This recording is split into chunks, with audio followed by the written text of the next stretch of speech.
Yes, kuri wowe uba ukeneye imari zunguka, mbanje kugusuhuza wowe uhora unkurikira utegereje ko nkuzanira imari yunguka. Iyi ni indi nzu nziza nkuzaniye, inzu iri aho bita Imasizi, muri site ya Masizi.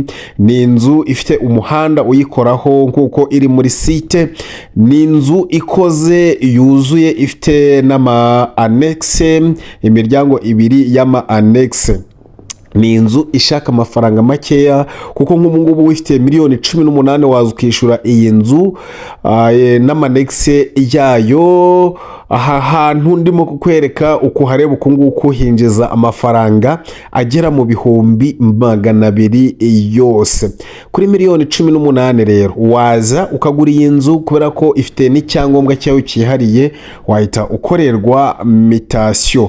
Ni inzu iri muri metero 500 uvuye ku rusengero rwa ADPR Masizi. Hanyuma kandi iyi nzu irakoze, irarangiye. Ukeneye kandi ibisobanuro birambuye kurusha ibingibi ndi kuguha, cyane cyane ko mba nakweretse bikeya kugira ngo ibyinshi uze kubyirebera, uhita umpamagara kuri iyo nimero iri kuri screen cyangwa se ukanyandikira kuri WhatsApp.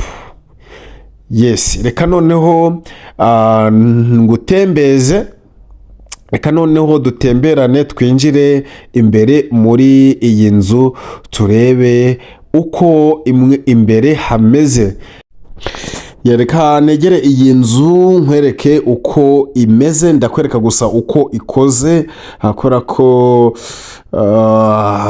haba harimo abantu, ibintu byabo kenshi na kenshi biba ari privacy cyangwa se ari ntavogerwa. So urabona rero ni inzu dore za annexe nakubwiraga, nazo zinjiza amafaranga mu gikari cyayo cyo hepfo. Nuko nguko hameze mu by'ukuri. Ni inzu ikoze irangiye ugomba kugura, waba ushaka kuyijyamo ugahita uyijyamo ukava mu bukode, waba ushaka kuyicuruza ukaba uyikuramo amafaranga y'ubukode, ariko ushobora no kuyibamo ukanakodesha ziriya annexe, cyangwa se ukabikora ukundi wowe ubyifuza.